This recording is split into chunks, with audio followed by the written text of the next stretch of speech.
At this point, I'm going to assume you've seen the conversation that has occurred between the President of Ukraine and the President of the United States. If not, you should watch it. Now, there's going to be a lot of opinions about this, so take mine for what it's worth. I'm going to try to look at this specifically through the lens of foreign policy and how to engage with a bad faith actor during a negotiation.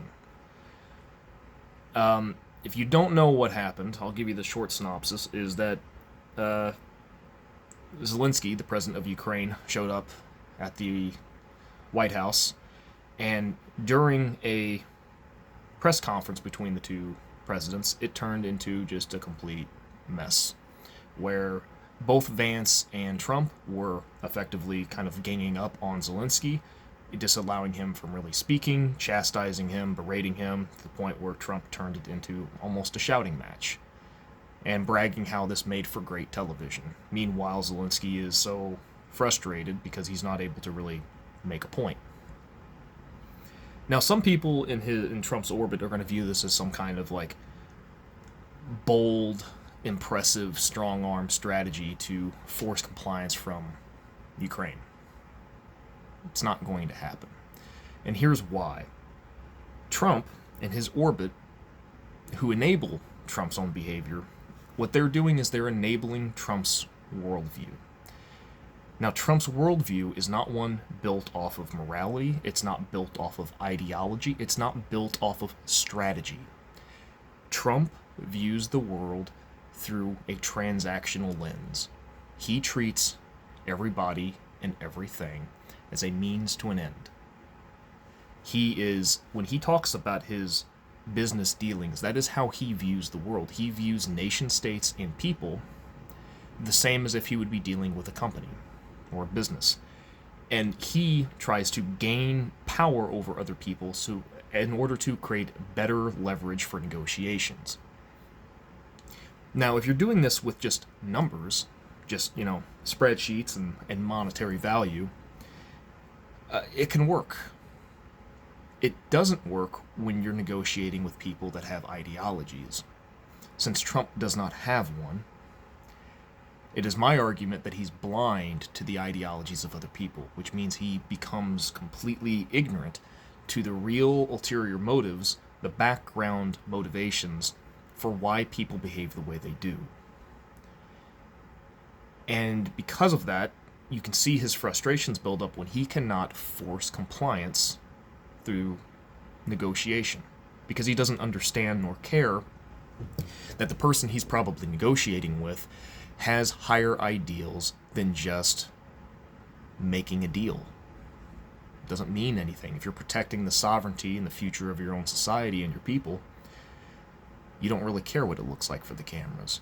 You don't really care about what is considered a good deal through the lens of Donald Trump. This failed meeting between Zelensky and Trump, this is going to be, I think, an inflection point for a lot of world leaders who already recognize that that Trump's strategy, which is not one, is to simply be a transactional.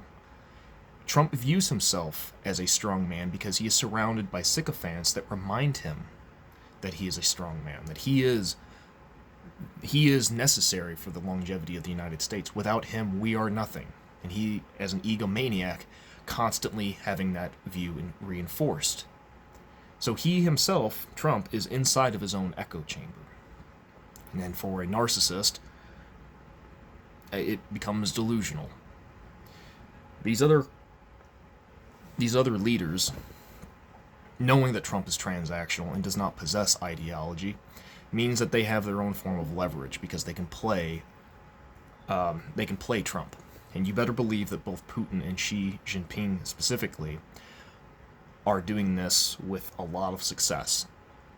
Because as Trump's behavior becomes more erratic and more desperate to try to make a deal, he's becoming sloppy. And he's destroying relationships in the process. Now, a lot of people in his orbit think that, well, we're the United States, we don't have to care about our international relationships. The reason why the United States is the superpower that it is because we've developed the international order for our own benefit. The United States is the most powerful country in the world because of the international order we've curated since World War II. And because of that, it's created this perception within the United States that we are independent. We're cowboys, we're mavericks. We can just go our own way and the rest of the world can either fall in line or get out of the way. This is going to be a rude awakening in the years to follow that the United States is in fact not an island. Or if it becomes an island, it is not a place that you'd want to be.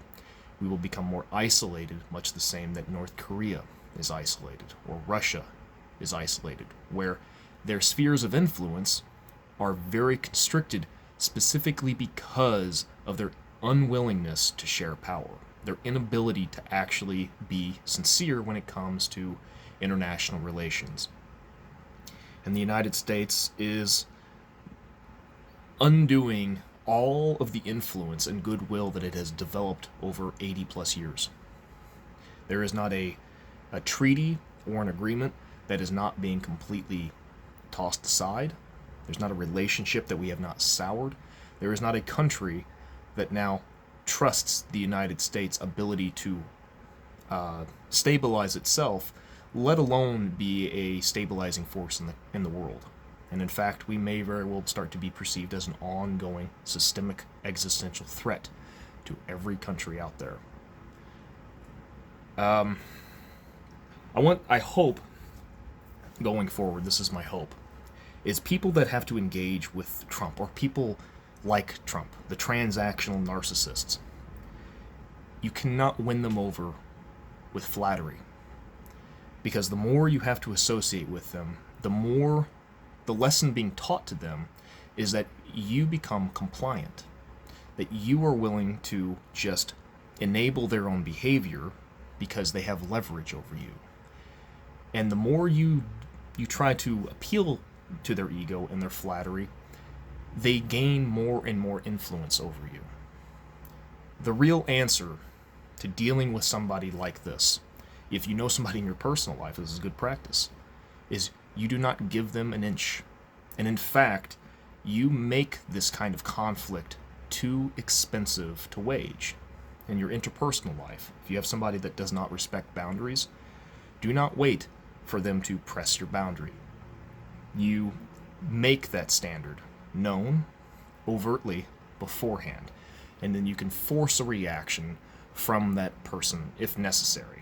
Right? Don't pick fights that you don't have to pick, but if you expect that there is going to be some kind of conflict in the near future, make it happen on your own terms. Make it happen with allies to force somebody who is transactional without an ideology to respond aggressively and unproductively, to lash out at you. Because when they do that, that then puts more power into your own hands because they are reacting to what you've done. And I believe that as countries go forward, they're going to become a lot more steadfast in their resolve towards Trump because they're going to recognize that the only response to transactional people, the only thing that they respect is the transaction. And you make it too expensive to deal with you.